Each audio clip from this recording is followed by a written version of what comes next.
Awesome. We are live. Everyone, thank you so much for tuning in again. Today, I thought we'd talk about anxiety. There's been so much stuff going on in the world right now, so many external factors affecting people's mental health and all of that stuff. So I've invited Mel Crate from We Are Luminate to come in and speak to me. We've done 2 podcasts already together. She's really, really cool, and she does a lot of work in this space. So let me patch Mel in. Mel, thanks for joining me. Good afternoon. How are you? Very good, thanks. How are you? Yeah, very well, thank you. Good. So are you in your living room right now? To dining/kitchen. Dining/kitchen. If we can go that far. It's kind of one room. Yeah, we're coordinating with my husband, trying to make the working from home work. Nice. There. We were speaking about it before, but how have you found it? I know you've enjoyed the kind of the routine of like going into work and then home and. Yeah, it's been okay. You know, you adapt, don't you? I think at first, from a business perspective as well, we were busy just trying to transfer all of our work onto a virtual medium. So I felt we were kind of thrown into that. That took up a lot of time and energy. And yeah, over time, you get used to working from home. It's not my preference, and I'll be looking forward to when we can go back into an office or back out to see clients again. But, you know, I think in terms of our setup here, we're okay. You know, there are people in much more challenging scenarios, I have to say. So I think, yeah, we're doing all right. Great. And all of your work, I know you've been delivering mental health and wellbeing workshops. Is it all like seamlessly gone online now? I have to say, much better than I expected. It's been, a really interesting transition. At first, you know, the online platform, it can be a bit dry. You have to put a lot more energy into it. But the feedback we've had has really exceeded my expectations in so many ways, which has been lovely. And I found that the sessions, I think particularly at the moment, really seem to resonate with people. And I think they're a really welcome break in people's day, where otherwise they're kind of at home all day. Obviously, many people working and living on their own. So that's been really nice. And yeah, we've adapted. You know, you find ways to make it interactive and engaging still, despite the kind of virtual platform. And that's been really nice. So it has gone much better than I thought it would, I have to say. That's really cool. That's really cool. It's quite interesting as well, because I speak to like lots of different people, and everyone seems to have had a very different like lockdown experience. You know, some are like thriving and really enjoying it. Others have been super anxious with everything that's going on, right? So like virus, maybe the myth of job security or whatever everything else is going on. It'd be great to start with like, what is anxiety exactly? Yeah, good question. And I think you're right in that people have reacted really differently to it. And I think obviously it partly will depend on your setup and your home and your work life. And I think there were lots of people that kind of kicked into productivity and baking around the clock and taking up new hobbies and crafts, and that's wonderful. Other people have also really struggled and felt also that pressure to be productive all of the time, because we essentially at home and we have more time, which is interesting. Anxiety is a natural human response. We all have it. It keeps us alive. It's really important. So it's the body's response to any kind of perceived threat externally. And I think why obviously people are feeling it at the moment, for the most part, particularly in the Western world, the threats we experience or the real life-threatening experiences are very limited for us. Day to day, that's not something we really have to worry about. Most of us have shelter. We live quite safe and secure lives for the most part.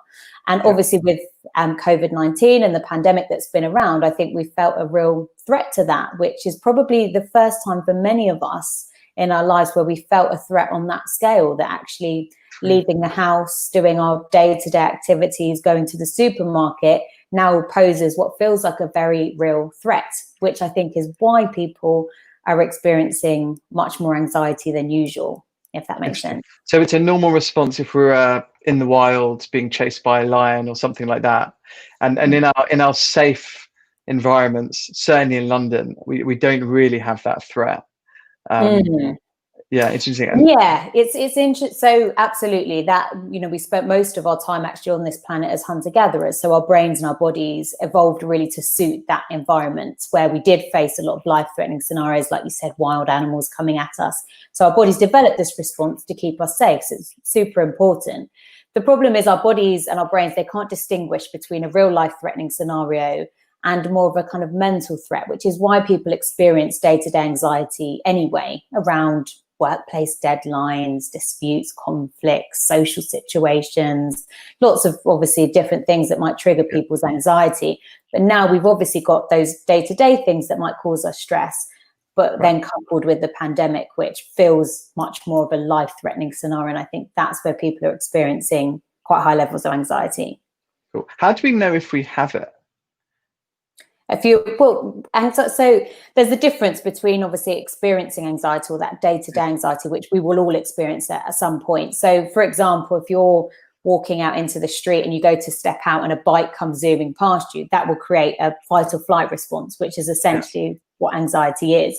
But an anxiety disorder is when anxiety gets to the point where it's impacting your day-to-day life. It becomes harder to carry out your work activities, social activities, impacts your relationships.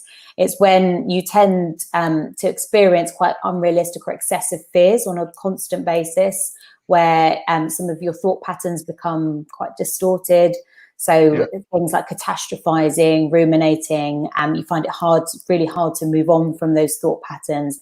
That's when you might be experiencing an anxiety disorder, and that could be the time for then professional support. That's it. That's generally the distinction. But we will all experience anxiety at some point, even every day, and it doesn't necessarily need to be a problem for us, or doesn't obviously turn into a mental illness.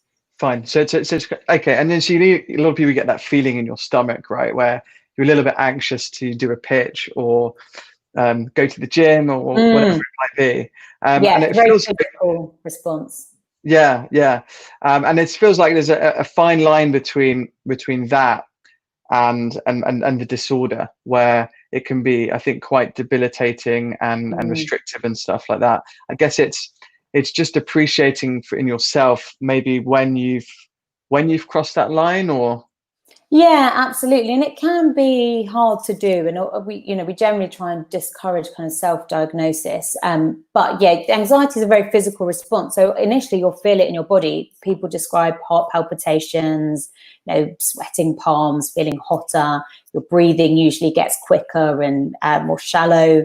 You might experience, for example, that those butterflies in your stomach, or feeling of nausea, tightness in the chest. All of those are kind of signs. Again, that's your body going into a fight or flight mode. That's when our sympathetic nervous system is activated, and that puts us into fight or flight mode. So those are signs that you're experiencing some level of anxiety. Again, if your day-to-day life is kind of categorized by that, if you feel that sense of panic quite frequently, and there are different types also of anxiety disorders. So we have generalized anxiety disorder, we have panic disorder, phobias. There are different types of that, which is why, again, it can be quite complex. We would always recommend, if you find anxiety is really affecting your day-to-day life. So if you're finding it hard to work because of anxious thoughts, because that physical response, or you're finding it hard to engage in social activities, that's the time I would look to get professional support, and then you might be able to receive a proper diagnosis and get hopefully the treatment that you need. Yeah. Well, one thing I've spoken to a lot of managers and leaders and stuff, and the real challenge right now is with all the Zoom calls. People want to take care of their team. They want to look out for their team members, and people are finding it very hard to find out how people are really feeling over a video call. And if people don't have their videos on as well, you're just getting in the audio. It's really quite difficult to make sure that your team are okay. Are you seeing any companies or any of your clients doing like great things to enable them to identify how people are feeling and the anxiety? Yeah, it's a good question, actually. And what's really interesting, what we've seen is that actually it really shows the companies that put in the work beforehand. We talk about this with resilience from an individual perspective as well. Often people come to think about how to build resilience when they get to the point where they're unwell, or they're really struggling, or they feel overwhelmed by stress. We want to try and put in that work proactively, so that when we need it, it's there to draw upon. And it's the same with companies. If you've built up a resilient company, if you've built up a company culture where there is that sense of openness, where there's a sense of trust, where there is a culture that feels really stable and secure for people, this is the time, I think, where it's really paid off for those companies, because people can have those open discussions about how they're feeling, about what they're struggling with, about how they're coping generally. And there is already that level of trust there. Trying to build that up on these platforms is really difficult. And I think, like you said, we're trying to communicate via video calls. That's hard to do. We can't, well, lots of people turn their videos off or don't like having their videos on. We can't read people's expressions. It's really difficult. It's so different to seeing people face to face every day. We can pick up those little changes in behavior or just generally how people are doing. It's much harder to do via these platforms. So I'd say, obviously, it's never too late to start that kind of work, but trying to create a culture of openness, and obviously there's various things you can do to try and do that, is so important. And that's the kind of work that companies should be doing on a regular basis, so that in the very unlikely event that something like this happens, they're prepared, right? They have the culture in place that allows people to feel that sense of security, to feel supported, and to feel like they can talk about what they're going through, which I think is a really important part of it. Yeah, no, definitely. They need to be able to say, like, hey, I'm feeling anxious, or I'm not feeling okay.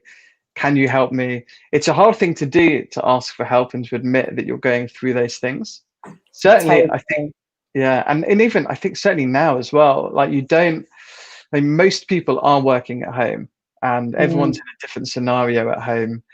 It's a hard thing, and to identify it in your team members and your co-workers is often hard anyway. Totally. But now it's quite a tough thing to do. So it's good to see some companies like put these mechanisms in place. There's a lot of the like virtual quizzes, beers, like all of those things. But I mean, again, like that often also adds to the anxiety, because I think I don't know about you, but I'm quite tired. I'm quite tired of like the constant video and the Zoom fatigue, right? I think a lot of people are feeling like that, and absolute that pressure to kind of have your video on all the time. People have got different things going on in their personal life. Some obviously people have children at home and they're trying to navigate family life at the same time, and they don't necessarily feel like they want to be on a video call all of the time. And we definitely try and encourage it some of the time, where you would usually be in a face-to-face scenario with people in a meeting perhaps, and we try and encourage it for some of our training as well, just so that obviously we can see people as we would if we were in the room with them there, but understanding also that not everyone feels comfortable with it, and like you said, it can also trigger anxiety in some people, and so it's giving people the option and again the space to say if something's wrong. And I think we've come a long way in breaking down that stigma in recent years. There's still a long way to go, don't get me wrong, but I think it's certainly better than it was, and I think more people are starting to feel a bit more comfortable in coming out and talking about the fact they might be struggling in some way, whereas I think 5-10 years ago it just wasn't something you could say at work. No. I'm hoping that the new normal, so with like video and technology at the heart of our working lives now, doesn't slow that down, but it encourages it. Because I think I don't know whether it's harder face to face or over video to speak to someone about that. I'm not really sure. It's a tough one. I think it depends on the individual as well. It is really hard. I think it can be difficult in both scenarios, and sometimes we suggest, like, if you're trying to have that conversation with someone, like going for a walk is quite nice because you're standing kind of side by side. There's not that intense face-to-face interaction, which some people can find very intense. So there are kind of different ways of approaching it, but obviously with video you're quite limited in how you do that, so I think it can be tough. I've been doing some walk and talk meetings in the city, which have been really fun. Because I've enjoyed working at home, but I'm very much an extrovert, and I get a lot of energy from seeing people face to face. And a lot of the video calls reminds me that I'm missing the face to face interaction. So when the government let me, I'm certainly for people who have been living in and around London, and for some of my team members, I've been doing like a little walk around London, a little coffee, which has made me feel really good. Because when you're moving, I feel great, better than sitting all day at home. Because I'm finding, you like roll out of bed, you start working, People aren't respecting your kind of your work and your home time anymore. It's just it can all blur into one, and there's very little separation, I think, which is really hard. Yeah. So No, it's a nice idea. It's getting used to that is interesting. Why? That's what one thing I've really been interested to understand is why some people suffer more than others. Has there been much work done on that? Good question. So definitely, it really depends on your what we call vulnerability level, essentially, and there are lots of different things that impact that. So everything from, you know, how you were raised, even back to when you were a baby, and how you were cared for by your primary caregivers will in some way impact the development of your brain, and that impacts to how you can tolerate stress when you're older as an adult. And so everyone will have a different tolerance to that. So particularly people who have experienced some kind of trauma in life, so that might be neglect, abuse of some kind, or as an adult there might be traumatic events that you experience. They will in some way shape your ability to deal with stress later on in life. And so some of us will have quite a high tolerance if we haven't been through a huge amount of traumatic or difficult experiences. If we had a very safe and secure upbringing, we will probably generally find it easier to tolerate that ambiguity, the uncertainty, the stress of the situation. And there are also lots of other things that will affect your vulnerability level. You know, your home setup, if you feel like you have a harmonious home life situation, if you feel like you've got enough space, if you are not suffering from food insecurity or where your next meal is going to come from, if you feel your job is safe and secure, if you're in a stable relationship at home, for example, if you have generally good lifestyle practices that help you take care of yourself, all of those things will play into it. But recognizing that some of it is really beyond our control. There's lots of research to show that what we experience in early life does very much shape our brains, in particular the amygdala, which is what governs that stress, that fight or flight response. There's research to show that people who experienced early life trauma, so like before the age of 3, often have an overactive amygdala. So their fight or flight response is triggered much more frequently. So for them, that's going to be really difficult to manage the uncertainty of this situation, and they will probably experience more stress and anxiety because of that. So it's not always within our control to an extent. Obviously, there are things we can do to try and manage it, but it just totally depends on your life experiences and your vulnerability level. Interesting. I've always thought that if you do hard, tough things, it kind of makes you a bit more, like, builds your resilience and makes you able to cope with things a bit better. And that can certainly help, definitely. I do think that builds your resilience. You know, there are lots of things we can do individually to help build up our resilience levels, and actually pushing kind of through the mental limits that sometimes we set ourselves or are set in our brain can actually really help us then draw upon that strength during times of difficulty.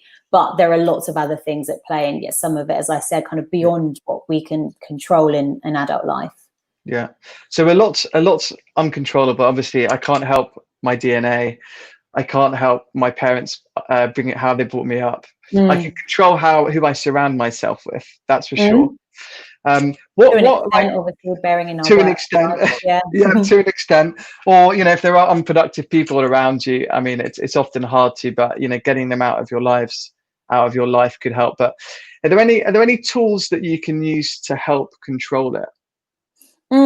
Yeah, definitely. There are lots of things you can do, and obviously making the distinction again between an anxiety disorder, which generally needs professional intervention, to that kind of day-to-day anxiety, which we will all experience. What we want to try and learn to do is engage what we call the parasympathetic nervous system, which is the other component to the nervous system. So when we go into fight or flight mode, we've generally activated the sympathetic nervous system, and that's that heart racing, palpitations, short breathing, feeling hot, all of that, those physiological changes. The parasympathetic nervous system is putting us in what we also describe as rest and digest mode. So it's really calming the nervous system down.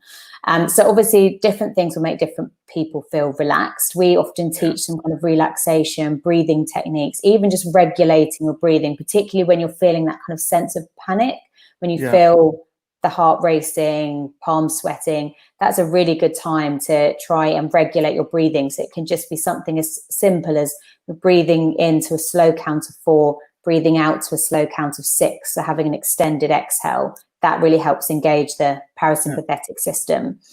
Anything relaxing like that, relaxation, visualization exercises can be really effective as well. And understanding the different thinking patterns that your brain falls into as well. That's something that sometimes we teach in our sessions, of understanding what catastrophizing looks like. We have things like black and white thinking, or filtering, where we amplify the negatives, we filter out all the positives, and we kind of fixate on those, which is a natural human response as well. We all have a negativity bias based on helping us survive again. So when we're recognizing we're falling into those thinking patterns, and this is something actually that's taught in CBT, so cognitive behavioral therapy very much deals on trying to rationalize some of those anxious thoughts that we experience. It's recognizing when it happens. And this is, again, something that's taught also through a mindfulness practice of becoming a bit more familiar with the inner experience and what's going through our minds, because sometimes we don't notice until it kind of gets too late, where we're in full panic mode almost. And we want to try and catch that early, of noticing those patterns of falling into, that's me catastrophizing again, or there I am filtering. And when we can kind of catch ourselves doing it, we can start to then rationalize and think, what's the likelihood of this thing I'm fearing actually happening? And we do what we call it filling in the blanks. So when there's kind of uncertainty, we kind of jump to the worst case scenario. We kind of fill in the blanks for what might potentially happen. And it's always usually worse than what will actually happen. If we kind of reflect back on the things that we worried about, very few of them actually come true. So it's noticing, again, when we're doing that, when we're filling in the blanks with scenarios that are unlikely to actually happen. And again, just trying to think a bit more rationally about what's the likelihood of those things actually happening. Sometimes if people are struggling with that on a constant basis, we kind of get them to write down all of those thoughts that they're experiencing, try to identify what are the facts of a situation there, not just our fears or assumptions of what might happen, but what are the facts that we know that and what we can control. And then we try and get them to focus on the things they can control rather than what's out of their control. So again, it's things that might help them when they're feeling very overwhelmed. That just might be going for a walk. It might be investing in their health in a different way, trying to get enough sleep, good nutrition, all of the things that we know also help us. Those are the things we can control. What happens with the pandemic and the virus and wider society, we have no control over. Very true. So it's how you think about what you think about that's really important, because all of these, essentially, because I mean all of these things are going on, and we can't help the pandemic, we can't help the economy, anything like that. So I mean, for me, I try to do a bit of yoga. I do my exercise a lot. I'm walking a lot. I'm trying to keep my diet good, like these kinds of things. I've not done mindfulness. How I know you're quite into mindfulness. Do you find that has a really good, big impact?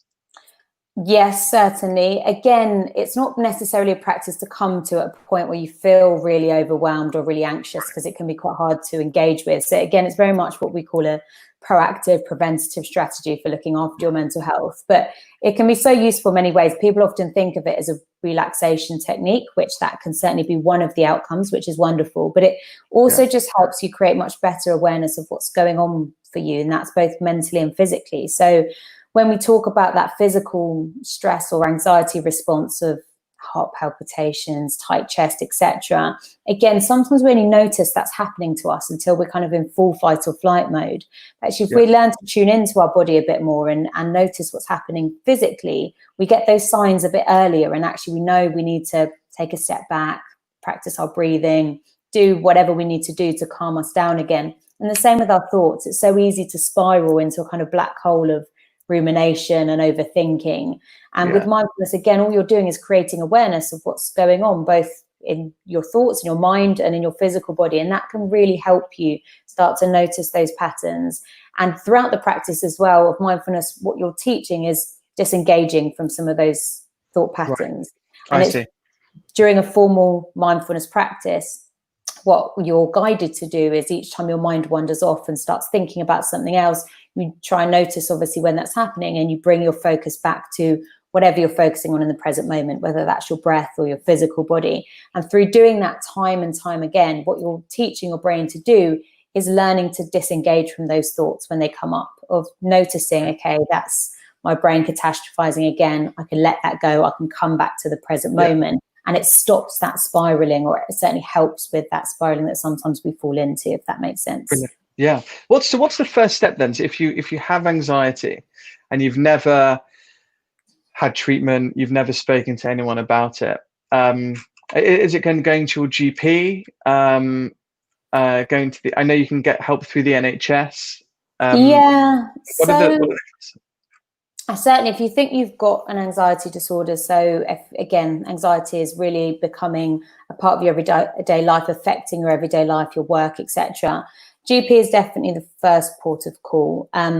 Just to point out, our GPs aren't always the best equipped to deal with mental health. Unfortunately, at the moment, we have a situation where they haven't really received sufficient training, and we've heard of a lot of experiences where people don't feel they've either been taken seriously, they haven't been offered effective treatments, and they don't really feel their GP understands what they're going through, or they experience misdiagnosis or lack of diagnosis. And it really is a kind of, they have a manual, so called DSM, which outlines all of the different mental illnesses that people might have. They work from that. They'll ask you a set of questions, and then they'll diagnose off the back of that. Some of them, it's a real mixed bag. Some GPs will be really invested in this area and obviously really empathetic as well. And you might have a really positive experience, but unfortunately, that's not the experience for everyone. So if you do go to your GP and you don't feel that you have had fair or thorough treatment, you can always ask to see a different doctor. And it sometimes does take a couple of visits until you can until you feel like you've been given the right diagnosis and treatment plan. And again, resources with the NHS can be sparse. So ideally, most people would be offered some kind of talking therapy, cognitive behavioural therapy, maybe counselling. It's expensive. And again, the NHS is overstretched there. So the first port of call is often medication, what you would be offered by your GP, which works for some people and helps some people, doesn't help everybody. So it often is a bit of experimentation. Obviously, if you have the means to seek that out privately, that can certainly help. Some people's companies or organizations offer something in that area too. So it's always worth kind of exploring those benefits where you work, as sometimes not everyone gets the right treatment plan for them on the NHS. Right. So do most people then start with the GP, or are there other coping mechanisms that you can try on your own, like the mindfulness, maybe yoga, exercise? It depends how severe it is, really. So if it feels very severe to you, so if you're feeling you're experiencing kind of moderate to severe anxiety, some of those kind of lifestyle interventions or self-care interventions aren't always effective. You're kind of beyond that point, to be honest. For some people that will work, and it might be, as you said, a case of trying things like mindfulness, exercise, breathing techniques, and that can certainly help. But for some people, if you're experiencing quite severe anxiety, you probably feel you might really struggle to engage with those, even simply kind of exercising or getting out and about, you might really struggle to do that. So if you feel that you're struggling to engage with those kind of interventions, then it's probably a professional, seeing your GP, private psychiatrist, or some kind of talking therapist is probably the next port of call. Okay. If we've identified that a team member has anxiety, or a colleague or whatever, how can you approach it with them? Yeah, it's a good question. It's something we cover quite a lot of, actually, and we get asked a lot about. And really important that we can have these open conversations, because I think that sometimes we feel awkward, we don't know what to say, we don't want to say the wrong thing, so we don't say anything at all. And obviously that we're not really addressing the problem, and that person doesn't really get the support they need. So certainly having an open conversation with them is the first start. And sometimes it's a case of asking how they are. But sometimes we have a kind of blanket response to that of I'm fine or I'm okay, even when we're not really, because that's kind of what we're programmed to do. So it might be a case of kind of pointing out to them that you've noticed a change in them in some way, like you're not quite yourself at the moment. Is everything okay? Or I've noticed you've been a bit withdrawn. Is everything okay? And it just gives them the opportunity to realize, first, you've noticed that there's something maybe going on there, gives them another opportunity to kind of open up. And again, giving them plenty of chances to talk. So we don't want to force or coerce them into talking about something they don't feel comfortable with, but making sure there is a lot of opportunity there, and that you're asking beyond the everyday how are you questions. So just so that they feel that you do actually care and want to hear how they are. The key point in those situations, if someone does open up for you, is not to try and kind of fix their problems in any way, because that isn't our job, and we're certainly not equipped or qualified to do that. And we come from a very kind of problem-solving society. If someone comes to us with a problem, we like to solve it for them, and that's always comes from a good place. But in this scenario, not particularly helpful. So in our case, what we want to do is listen to them, just give them a platform, and we don't have to interject with our own experiences or talking about our neighbor or cousin who had anxiety or anything else. We just want to give them the opportunity to talk and share their own experience. We can signpost then at that point to professional help if they haven't already received that. There are also lots of great resources out there, from helplines and support groups and things that are run by amazing charities and organizations if people do hit a bit of a brick wall with the NHS. So that's also an option. And then thinking about how do we support them from a workplace perspective? What does that look like? So again, we're not trying to fix or solve their problems. We're just trying to make it easier for them to do their jobs with what they might be experiencing at that time. So that might be certain workplace adjustments that we make for them, making sure they feel supported in that way, and that we're having those kind of regular check-ins and open conversations. Check there's no kind of workplace triggers that are affecting them as well, looking at how we can minimize those, but making sure we do have those conversations, that we don't just ignore it. If we feel like someone's struggling in some way, we're not obviously trying to diagnose in any way, so it's not up to us to say, I think you've got an anxiety disorder or whatever it might be. It's just, again, trying to signpost them to the point where they can actually get the help they need, rather than trying to resolve that ourselves, if that makes sense. Yeah, no, definitely. So rather than just being like, hey, how you doing? Maybe asking a question like, how are you finding working from home? Maybe what's a scenario like? Lots of open questions. Yeah, things like that. And then it's in terms of like building your workplace. So is there anything specific that companies can do to enable certainly this virtual environment now, because it has changed a lot, to make people feel comfortable talking about it? Yeah, definitely. I mean, so the key thing to understand is a lot of it will come from trust, and trust isn't something you can buy or build overnight. You know, as you know, how you build trust in your friendships and day-to-day relationships, that doesn't happen overnight. That comes through investing time in people, in showing vulnerability yourself as well. There are lots of things that obviously help to build up that trust, and also things that can diminish trust at work. So when there's toxic cultures or toxic behaviors that take place that are kind of tolerated, that really breaks down the trust in a company and will probably make people feel that they can't really talk about that kind of thing. So again, it's a kind of much longer term investment, because if you don't feel you've got a good, solid, trusting relationship with your manager, and then they try to talk to you about your well-being and your mental health, you're probably not likely to open up to them because you don't trust them. So those regular one-to-ones are going to be really important. And again, trying to do those via video call, I think, is the next best thing at the moment, making sure they're regular and that they happen. And we encourage managers, as a kind of regular thing that they include, is to ask people about their well-being in each one-to-one as kind of standard practice. So it's not unusual anymore. It gives people, again, an opportunity, shows that they do care about it, but those conversations are happening on a regular basis. And that, again, will help build up that openness, that willingness to talk about those things too. So, and that's really where you'll spot that something might not be wrong. So in your one-to-ones, again, making sure you're asking lots of open questions, that you're giving people opportunity. The one-to-one should really be an opportunity for the employee to bring anything to the table. You'll know that, Lewis, that you have that is important. So making sure as a manager, you're not just talking at them the whole time, that there's plenty of opportunity for them to talk and open up. And that comes from an investment of your time.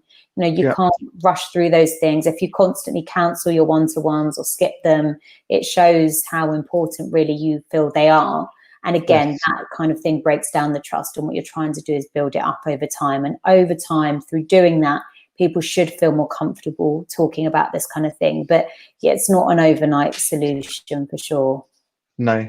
Also, I think you need to really think about how to onboard people virtually. I'm finding a lot of people are starting a new job, never met anyone, don't really know what the culture's like because they've never actually met anyone at all. Yeah, there's a lot of, I mean, some companies are doing it well, but it's just, you don't meet anyone. You know, you've spoken to the people that you've interviewed with. Maybe there's been like a big Zoom call where everyone said, "Hey, how you doing?" But if it's a new role in a new company, you've not built any friendships because, as you said, you've got to spend time with people to make friends with them. Totally. Yeah, I think that process has to be more thorough. And again, I'm sure you'll know a lot about that. But yeah, the idea that the onboarding we have to think through that process in a lot more depth, I think, than we might usually, because those interactions, like you said, you know, by the water cooler in the kitchen, they're not happening in the same way that they would. And some companies are creating really fun ways to try and connect with people. So we've got one company we work with, they have a kind of virtual coffee room that's open like 24/7, but throughout the whole working day, and people can just drop in at different points when they're taking a break and have a chat with their colleagues, which is quite nice.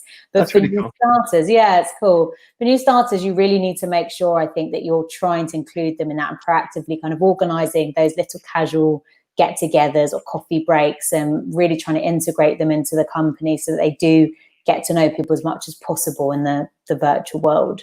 Yeah, definitely. Because as much as a lot of people have really enjoyed working from home and plan to continue to, there's an equal number of people that are really quite keen to get back to face-to-face like office environment. So I think the great thing that's will come out of this is choice. But I think just people have to be mindful that, you know, people are human and they do need human contact. And even if you have a virtual team, really making time once a week or whatever it might be to meet up, I think is going to be invaluable, and certainly for people's mental health as well. I think it's important. The last thing I think we'll take a lot out of this situation. Sorry, I was just going to say, like, there were certainly positives to come out, and I think you're right. When we do go back into that scenario where we're back in the office, hopefully those kind of things will really be prioritized as people realize how important they are. Yeah. The last thing I wanted to cover was how we can learn to be comfortable being uncomfortable. And I've talked about this a lot because there's so many things going on right now that can make you feel uncomfortable. You know, we've got obviously the virus, the economy, maybe the myth of job security, or certainly a lot of people are worried about their job security. If people are on furlough, there's just a lot of external things going on right now that make you feel uncomfortable. Any kind of advice on like how to just be comfortable being uncomfortable? Yeah, no, it's a good point. And actually, it's what I've found really interesting about this period is I think this illusion of control that we have has been completely shattered, you know, with this idea that we can control the outcome of scenarios or what might happen in our life. I think this situation has taught us actually how so little is within our control. So obviously there are things we can do personally to help ourselves, but actually in terms of, none of us could, particularly at the beginning of lockdown, we couldn't go into the office, we couldn't go and meet our friends, we couldn't go to the gym or do the things that we might usually do. And that has kind of pulled the rug out from underneath our feet a bit. And I think it showed us that idea of trying to control every outcome is futile, because we can't. And that idea of uncertainty as well, I think, can make us feel very uncomfortable, as you've said. And it's this idea of how do we sit with that? And we also talk about that when we discuss anxiety, of this idea sometimes we have a bit of a mental battle where we start to experience anxiety, or to be honest, any kind of unpleasant feelings that we don't like, and we try and mentally push it away because we don't like to experience that. And actually that often makes it take a stronger hold and can actually send us into a kind of deeper state of kind of panic or anxiousness, which is not what we want. And sometimes it's just about allowing it to be there. And that sounds much easier said than done, but it's this idea of not pushing it away, of not trying to deny that feeling, of just letting it sit there, feel what it feels like in the body, feel those heart palpitations, that body temperature go up, just notice how you're feeling, rather than going through this mental battle of trying to mentally push it away, which we know isn't effective and doesn't actually help people. But again, the tolerance to experiencing discomfort will again come in that work we do to build up our resilience beforehand. And it's often about putting yourselves in scenarios that feel uncomfortable to you, and we don't like to do that. Like doing a live show on LinkedIn, or that can help. But it's, we like to feel comfortable, don't we? We know that because we've built ourselves nice warm houses and we have nice soft beds and sofas to sit on. Like, we like the idea of comfort. We don't like to feel uncomfortable. Nobody wants that. But actually, sometimes putting yourself in scenarios that feel uncomfortable, that helps you build up your tolerance and helps you draw upon those previous experiences as well of, I know I survived that, so I'll be okay here. And yeah, that can be things like doing things outside your comfort zone. Maybe it's public speaking for some people that struggle with that. It might be certain types of exercise that feel new for you. You know, anytime we attempt something new, we'll probably experience a level of discomfort because it's unfamiliar to us. So it's sometimes trying something that you've not done before, whether that is learning a language or doing some kind of exercise or putting yourself out there for a project at work. It's those kind of things where we're really breaking through the boundaries of our current comfort levels, and that will help us draw upon those tools and that resilience we've built up when we really need it at times like this, I think. Yeah, no, definitely. I've for me, what really helps is, like, I've done quite a few marathons. Sounds a bit like hardcore, but the training, it's great. That will do it. That does it. Like, the hard thing about a marathon is the 3 months or so training before. Like, the actual marathon at the end is like the victory lap. But like grinding through, like, oh, I've got to get up and do another run. Oh, my leg hurts. I can't be bothered to get off the couch. You know, like, really, like, putting yourself in an uncomfortable situation. For me, running a business, and certainly running a business during these times, which is very challenging, I really draw on all of, like, that, like, experience that I've had of, like, running, of, like, lifting heavy weights, of even, like, sitting in a hot sauna for 20 minutes is hard. I was actually going to say do an ice bath, but yeah, either one. Well, ice bath's hard to do. Ice bath's hard to do. Or just a blast at the end of your shower, like cold water. It's so uncomfortable. But again, you're teaching yourself to sit through that discomfort and tolerate it. And it's good for your circulation, lots of other things. But, you know, it is all building up that ability to just sit through discomfort rather than kind of back away from it, which we're inclined to do naturally. But over the long term, I think that will really help us. Yeah. And so for me, I mean, I've been doing that for years, that kind of stuff. And it's great. I mean, so when I do a run, for example, or I'm at the gym lifting weights, I don't think about anything else. All I'm thinking about is, like, oh, I've got to lift this weight up again, or, you know, I'm running, and the running's very meditative for me, like the thoughts go.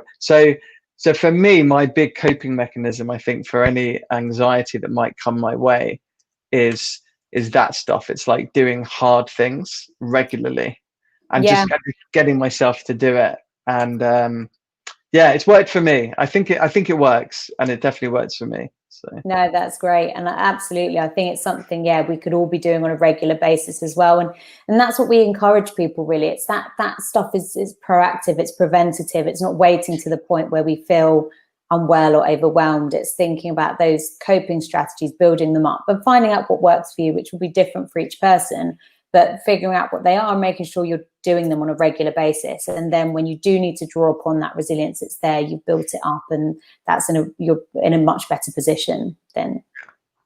Definitely. Amazing. Thank you so much for chatting. We've done about 45 minutes, which is great. Brilliant. Thank you so much for joining me again. It's a pleasure. Thank you for having me. Pleasure. Next time, face to face in the studio. Fingers crossed. Yeah. Well, keep up all the great work. We'll put your company in our show notes, and if anyone needs any help with mental health and well-being in their workplace, please get in touch with Mel. And thank you so much for tuning in. Great. Thanks so much. Thanks, Lewis, and thanks everyone for listening. Take care. Yeah. Bye. Bye.